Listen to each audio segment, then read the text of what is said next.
ሰው ግን በቃ መብላት እኮ ማቆም አለበት በዛ ነገር። ምክንያቱም የሆነ ቤት ትናንትና ሄዳችሁ ከበላችሁ ነገ ደግሞ ትሰደባላችሁ። ሰላም ጤና ይስጥልኝ። እንግዲህ ይህን ስ ምሳ እየሰራሁ ሀቢባ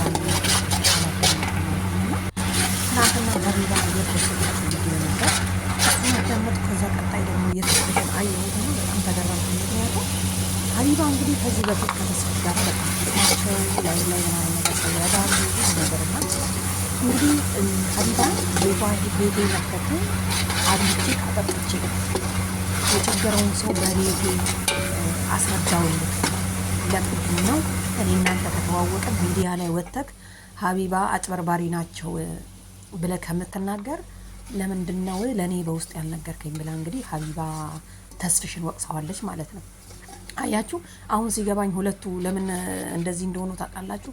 እሷ የተጭበረበረ ሰው ካለ ይዛችሁ የሚል እንትን አለና በጣም ብዙዎች ደግሞ ተጭበርበረናል ብለው ዲጄ ቤት ሲያወሩ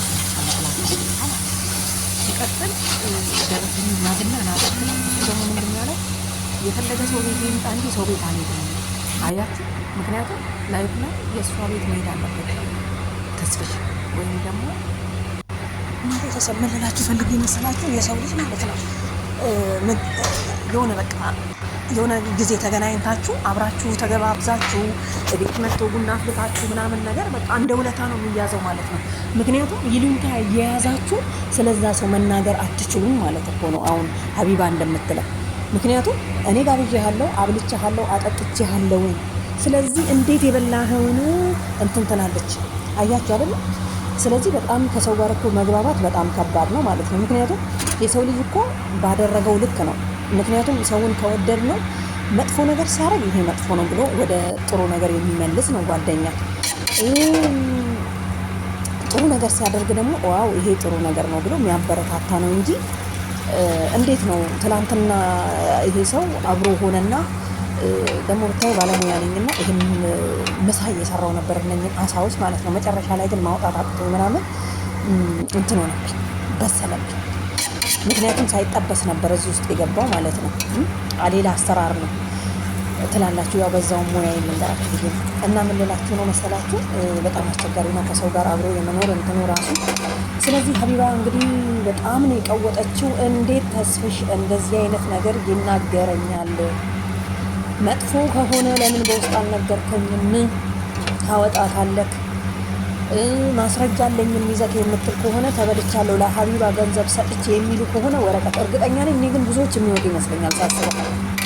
ምክንያቱም ብዙ አካውንት የተከፈተ ስላለ በሪል ስቴት ስም ወይ እነሱ አጭበርብሯቸውም ይሁን አያጭበርብሯቸውም መምጣታቸው አይቀርም። ግን ብዙዎች የመናሞች ደግሞ ማለት ነው ተቆጠቡ። ምክንያቱም እሱ እኮ ምንድን ያለው ብትቆርጡ እንኳን እድል ከፈለጋችሁ አንድ ብቻ ቁረጡ። 100,000 ስትቆርጡ አስቸጋሪ ነው። ምክንያቱም ለ50 ሰው ቆርጠሽ አልደረሰም። ምክንያት አስቸጋሪ ነው። የሆነ ነገር ፌክ ነገር ስላለ ነው ያለው።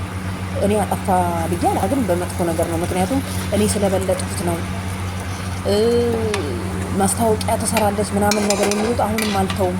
ተመችቶኛል ለምን ትችላላችሁ ብላለች እና ቤተሰብ ቀናት ነው። ምክንያቱም ተስፍሽ ይህን ሰሞን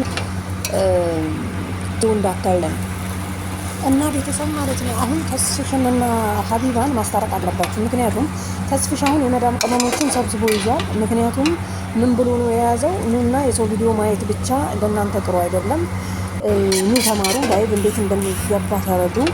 የምትጠይቁኝ ጥያቄ ካለ አለውላችሁ፣ ከጎናችሁ ነኝ ብሎ እንዲህ አይነት ትምህርት ከፍቷል ማለት ነው። ስለዚህ የመዳም ቅመሞች ደግሞ አይ ይሄ ከተገኘማ መማር እንፈልጋለን ያለ ደግሞ እሱ ጋር ገብቶ እየሰራ ይገኛል ማለት ነው። እንግዲህ ስታስቡት በፊት እና ቤተሰብን ለማለት ፈልጌ ነው። ያው እንግዲህ አንዳንድ እኛ ስናስበው ያው ገበያ ቀንሶብናል ብዬ ነው የማስበው ማለት ነው። ሀቢባ ገበያ ቀንሶብናል። ለማንኛውም ቤተሰብ ማለት ነው እንደዚህ እየሰራውን ነበረ የሀቢባን እንትን ያዳመጥኩት። እኔንም ስራውን አጠር አደረገልኝ። የእነሱንም ወሬ ሰማል። ምክንያቱም አንዳንድ ሚዲያ ላይ የምትሰሙት ነገሮች ይጠቅማል። አንድ ሰው ራሱ ሊቀየርበት ቃል አይደለም። እኔ ራሱ በቆርጥ እያሰብኩኝ ነበር። ሀሳቤን አንስቻለሁ። እድሜ ለተስፍሽ እንግዲህ ማስረጃ አምጡ ተብሏል። ትናንትና ዲጄ ቤት እንደነገርኳችሁ በጣም ብዙ ሰዎች ማለት ነው የመዳም ቅመሞች ተበልተናል እያሉ ነው። ለማንኛውም ምግቤ ደርሷል፣ እኔም ሙሬን ጨርሻለሁ፣ ተረድቻቸዋለሁ ትላላችሁ። ለማንኛውም ቤተሰብ ሰብስክራይብ እያደረጋችሁ እና ይላችሁ አሳ ሰርቼ እንደዚህ ሆነ። በዘይት ስላልተጠበሰ ብረት ድስት ውስጥ በሰለ። ከዛ በኋላ እንትን ውስጥ ጨመርኩት ማለት ነው፣ ዘይት ውስጥ ጨመርኩትና እንዴት ላውጣው በግድ በሁለት ጭልፋ ይዤ ነው አውጥቼ እዚህ ላይ ያደረኩትና ይሄን የመሰለ ሩዝ ከብሰ በአሳ ሰርቻለሁ ማለት ነው። ጎበዝ ነኝ ሩዝ ስሰራ። ሞያዬ ተው የተጋነነ ሳይሆን ይሄ በቃ በጣም አረቦቹ ያደንቁኛል ማለት ነው። በጣም ጎበዝ ነሽ አንቺ መሄድ የለብሽም ከኛ ጋራ እዚሁ ነው ምንድርሽ ብለውኛል። እንደውም ያውኖቹ ማለት ነው። ታውቃላችሁ ሆዳቸው ላይ በጣም የምትንከባከቡ ከሆነ ልክ እንደ ኢትዮጵያ ወንዶች ናቸው አረቦች። ምግብ በጣም የምታበሏቸው ከሆነ ይወዷቸዋል። ምግብ በደንብ ከሰራችሁ ማለት ነው። ያው ሀበሻ ታውቃላችሁ አይደለ ሆዱን ይወዳል እንደሚባለው ያው ተረቱን ይዤ ነው ሲበላ አላየሁም። ለማንኛውም አመሰግናለሁ ቤተሰብ። ምሳ እንብላ።